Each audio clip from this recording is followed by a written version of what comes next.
ನಮಸ್ಕಾರ, ಎಲ್ಲರಿಗೂ ಸ್ವಾಗತ. ಮಿಥುನ ರಾಶಿಯವರಿಗೆ ಮಾರ್ಚ್ 2026 ಹೇಗಿರಲಿದೆ ಅಂತ ತಿಳಿದುಕೊಳ್ಳೋಣ ಬನ್ನಿ. ಈ ತಿಂಗಳು ನಿಮಗಾಗಿ ಏನೆಲ್ಲ ತರಲಿದೆ ಅನ್ನೋದನ್ನ ವಿವರವಾಗಿ ನೋಡೋಣ. ಸರಿ, ಹಾಗಾದ್ರೆ ಈ ತಿಂಗಳು ನಿಮಗೆ ಹೊಸ ಅವಕಾಶಗಳನ್ನ ತರುತ್ತಾ ಅಥವಾ ಒಂದಷ್ಟು ಸವಾಲುಗಳನ್ನ ಮುಂದಿಡುತ್ತಾ? ಏನಾಗಬಹುದು? ಬನ್ನಿ ಇದರ ಬಗ್ಗೆ ಸ್ವಲ್ಪ ಡೀಪ್ ಆಗಿ ನೋಡೋಣ. ಈ ತಿಂಗಳ ಭವಿಷ್ಯವನ್ನ ನಾವು 6 ಮುಖ್ಯ ಭಾಗಗಳಾಗಿ ನೋಡೋಣ. ಮೊದಲಿಗೆ ಜನರಲ್ ಔಟ್ಲುಕ್ ಹೇಗಿದೆ ಅಂತ, ಆಮೇಲೆ ಕಮ್ಯುನಿಕೇಷನ್ ಮತ್ತು ನಿರ್ಧಾರಗಳು, ಕೆರಿಯರ್ ಮತ್ತು ಹಣಕಾಸು, ಕುಟುಂಬ ಮತ್ತು ಪ್ರೀತಿ, ಆಮೇಲೆ ಯಾವ ಸವಾಲುಗಳು ಬರ್ಬೋದು ಮತ್ತೆ ಅದಕ್ಕೆ ಪರಿಹಾರಗಳೇನು ಅಂತಾನೂ ನೋಡೋಣ. ಸರಿ, ಹಾಗಾದ್ರೆ ಮೊದಲನೇದಾಗಿ ಈ ತಿಂಗಳು ಗ್ರಹಗಳ ಸ್ಥಿತಿ ಹೇಗಿದೆ, ಅದು ಮಿಥುನ ರಾಶಿಯವರ ಮೇಲೆ ಯಾವ ರೀತಿ ಪ್ರಭಾವ ಬೀರಬಹುದು ಅನ್ನೋದನ್ನ ನೋಡೋಣ. ಓಕೆ, ಈ ತಿಂಗಳು ಗ್ರಹಗಳ ಸ್ಥಾನ ನೋಡಿ. ನಿಮ್ಮ ರಾಶ್ಯಾಧಿಪತಿ ಬುಧ ಅದೃಷ್ಟಗ ಮನೆಯಾದ 9ನೇ ಮನೆಯಲ್ಲಿದ್ದಾನೆ. ಶುಕ್ರನಂತೂ ಮಾರ್ಚ್ 2ರಿಂದ 27ರವರೆಗೆ ಉಚ್ಚ ಸ್ಥಿತಿಯಲ್ಲಿರೋದ್ರಿಂದ ವೃತ್ತಿ ಜೀವನಕ್ಕೆ ತುಂಬಾ ಒಳ್ಳೆಯದು. ಮಾರ್ಚ್ 14ರ ನಂತರ ಸೂರ್ಯ ಕೂಡ 10ನೇ ಮನೆಗೆ ಬರ್ತಾನೆ. ಆದ್ರೆ ಎಲ್ಲದಕ್ಕಿಂತ ಮುಖ್ಯವಾದ ವಿಷಯ ಅಂದ್ರೆ ಗುರುಗ್ರಹ ಮಾರ್ಚ್ 11ರಿಂದ ನಿಮ್ಮ ರಾಶಿಯಲ್ಲೇ ನೇರ ಚಲನೆಗೆ ಬರ್ತಿದ್ದಾನೆ. ಇದು ನಿಜವಾಗ್ಲೂ ಒಂದು ದೊಡ್ಡ ಪ್ಲಸ್ ಪಾಯಿಂಟ್. ನಿಮ್ಮ ಕಾನ್ಫಿಡೆನ್ಸ್ ಮತ್ತೆ ಅವಕಾಶಗಳನ್ನ ಇದು ದೊಡ್ಡ ಮಟ್ಟದಲ್ಲಿ ಹೆಚ್ಚಿಸುತ್ತೆ. ಸೊ ಇದರ ಒಟ್ಟು ಸಾರಾಂಶ ಏನು ಅಂದ್ರೆ, ತಿಂಗಳ ಆರಂಭದಲ್ಲಿ ಸ್ವಲ್ಪ ಕನ್ಫ್ಯೂಷನ್ ಇರ್ಬೋದು. ಅಯ್ಯೋ, ಏನ್ ಮಾಡೋದು, ಯಾವ್ ದಾರಿ ಸರಿ ಅಂತ ಅನ್ಸಬಹುದು. ಆದ್ರೆ ಟೆನ್ಷನ್ ಮಾಡ್ಕೋಬೇಡಿ, ದಿನ ಕಳೆದ ಹಾಗೆ ಎಲ್ಲವೂ ಕ್ಲಿಯರ್ ಆಗುತ್ತೆ.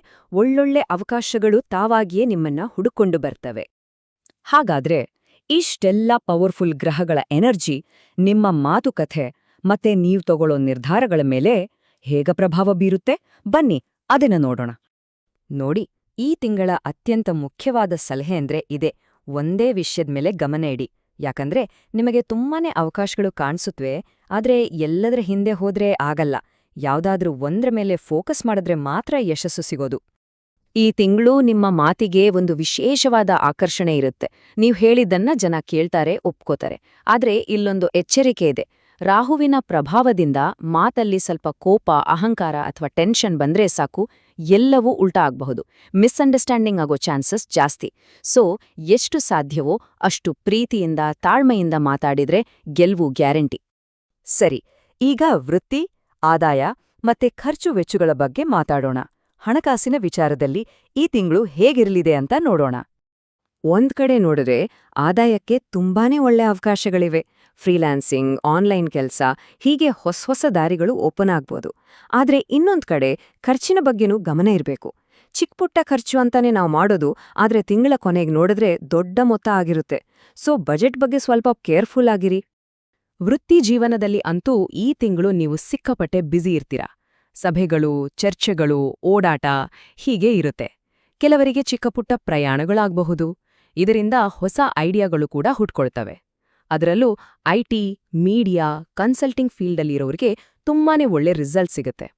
ಒಂದ್ ವೇಳೆ ಕೆಲಸ ಬದಲಿಸ್ಬೇಕು ಅಂತ ಅನ್ಕೊಂಡಿದ್ರೆ ಅದಕ್ಕೂ ಒಳ್ಳೆ ಅವಕಾಶಗಳು ಸಿಗ್ಬಹುದು. ಕೆಲಸ, ಹಣಕಾಸು ಆಯ್ತು.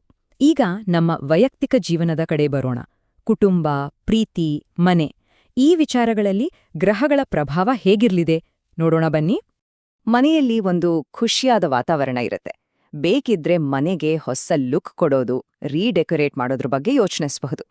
ಮದುವೆಗೆ ಕಾಯ್ತಾ ಇರೋರಿಗೆ ಒಳ್ಳೆ ಸಂಬಂಧಗಳು ಕೂಡಿ ಬರುವ ಸಾಧ್ಯತೆ ಇದೆ. ಮಕ್ಕಳ ವಿದ್ಯಾಭ್ಯಾಸದಲ್ಲೂ ಪ್ರಗತಿ ಕಾಣುತ್ತೆ. ಇನ್ನು ಪ್ರೀತಿಯ ವಿಷಯಕ್ಕೆ ಬಂದ್ರೆ, ಸ್ಪಷ್ಟವಾಗಿ, ಪ್ರಾಮಾಣಿಕವಾಗಿ ಮಾತಾಡೋದ್ರಿಂದ ಸಂಬಂಧ ಇನ್ನಷ್ಟು ಗಟ್ಟಿಯಾಗತ್ತೆ. ಎಲ್ಲ ಒಳ್ಳೇದೇ ಇದೆ, ಆದ್ರೆ ಜೊತೆಗೆ ಕೆಲವು ಸವಾಲುಗಳು ಇರಬಹುದಲ್ವಾ? ಸೊ ಅವುಗಳ ಬಗ್ಗೆನೂ ತಿಳ್ಕೊಂಡು ಅದನ್ನ ಹೇಗೆ ನಿಭಾಯಿಸೋದು ಅಂತನೂ ನೋಡೋಣ. 3 ಮುಖ್ಯವಾದ ವಿಚಾರಗಳ ಬಗ್ಗೆ ಗಮನ ಇರಲಿ. ಮೊದಲನೇದು ಆರೋಗ್ಯ. ಜಾಸ್ತಿ ಸ್ಕ್ರೀನ್ ನೋಡೋದ್ರಿಂದ, ಅಂದ್ರೆ ಮೊಬೈಲ್, ಲ್ಯಾಪ್ಟಾಪ್, ಇದರಿಂದ ನರ್ವಸ್ ಸಿಸ್ಟಮ್ ಮೇಲೆ ಸ್ವಲ್ಪ ಪರಿಣಾಮ, ನಿದ್ದೆ ಸಮಸ್ಯೆ ಬರಬಹುದು. ಸೊ ಮಲ್ಗೋ ಮುಂಚೆ ಮೊಬೈಲ್ ಸ್ವಲ್ಪ ದೂರ ಇಡಿ. ಎರಡನೇದು ಸಾಲ. ಹೊಸ ಸಾಲ ಮಾಡೋಣ ಅನ್ನೋ ಯೋಚನೆ ಬರಬಹುದು, ಅದೇ ಆದಷ್ಟು ಹಳೆ ಸಾಲ ತೀರಿಸೋದ್ರ ಕಡೆ ಗಮನ ಕೊಡಿ. ಮೂರನೇದು ನಿಮ್ಮ ಕಾಂಪಿಟೇಟರ್ಸ್. ಅವರು ತಪ್ಪು ಮಾಹಿತಿ ಕೊಟ್ಟು ನಿಮ್ಮನ್ನ ಕನ್ಫ್ಯೂಸ್ ಮಾಡೋಕೆ ಟ್ರೈ ಮಾಡ್ಬೋದು. ಆದ್ರೆ ನಿಮ್ಮ ಬುದ್ಧಿವಂತಿಕೆ ಮತ್ತು ಮಾತಿನ ಚಾಕಚಕ್ಯತೆಯಿಂದ ನೀವು ಸುಲಭವಾಗಿ ಗೆಲ್ತೀರಾ. ಹಾಗಾದ್ರೆ ಈ ತಿಂಗಳು ಇನ್ನಷ್ಟು ಯಶಸ್ವಿಯಾಗಲು, ಪಾಸಿಟಿವ್ ಎನರ್ಜಿಯನ್ನ ಹೆಚ್ಚಿಸ್ಕೊಳ್ಳೋಕೆ ಯಾವೆಲ್ಲ ಸರಳ ಪರಿಹಾರಗಳನ್ನ ಮಾಡಬಹುದು? ಬನ್ನಿ ನೋಡೋಣ. ತುಂಬಾನೇ ಸರಳವಾದ 4 ಪರಿಹಾರಗಳು ಇಲ್ಲಿವೆ. ಮೊದಲನೇದು, ನಿಮ್ಮ ರಾಶ್ಯಾಧಿಪತಿ ಬುಧನಿಗಾಗಿ ಓಂ ಬುಧಾಯ ನಮಃ ಮಂತ್ರವನ್ನ ಪಠಿಸಿ. ಎರಡನೇದು, ಬುಧವಾರದಂದು ಹಸುವಿಗೆ ಹಸಿರು ಸೊಪ್ಪು ತಿನ್ಸೋದು ತುಂಬಾನೇ ಒಳ್ಳೆಯದು. ಮೂರನೇದು, ನಿಮ್ಮ ಮನಸ್ಸಲ್ಲಿ ಬರೋ ಯೋಚನೆಗಳನ್ನ ಒಂದು ಪೇಪರ್ ಮೇಲೆ ಬರೀರಿ. ಇದರಿಂದ ನಿಮಗೆ ಒಂದು ಕ್ಲಾರಿಟಿ ಸಿಗುತ್ತೆ. ಕೊನೆಯದಾಗಿ, ವಿಷ್ಣು ಸಹಸ್ರನಾಮ ಕೇಳೋದ್ರಿಂದ ಮನಸ್ಸಿಗೆ ಶಾಂತಿ ಸಿಗುತ್ತೆ, ಕ್ರಿಯೇಟಿವಿಟಿನೂ ಹೆಚ್ಚಾಗುತ್ತೆ. ಒಟ್ಟಾರೆಯಾಗಿ ಹೇಳೋದಾದ್ರೆ, ಮಾರ್ಚ್ 2026 ಮಿಥುನ ರಾಶಿಯವರಿಗೆ ತುಂಬಾನೇ ಡೈನಮಿಕ್ ಆದ ತಿಂಗಳು. ಸಾಕಷ್ಟು ಅವಕಾಶಗಳನ್ನ ಇದು ನಿಮ್ಮುಂದೆ ಇಡುತ್ತೆ. ಈ ಅದ್ಭುತವಾದ ಶಕ್ತಿಯನ್ನ, ನಿಮ್ಮ ಆಸೆಗಳನ್ನ, ಕನಸುಗಳನ್ನ ಈಡೇರಿಸ್ಕೊಳ್ಳಕ್ಕೆ ಹೇಗೆ ಬೆಳೆಸ್ಕೊಳ್ತೀರಾ ಅನ್ನೋದು ಸಂಪೂರ್ಣವಾಗಿ ನಿಮ್ಗೆ ಬಿಟ್ಟಿದ್ದು.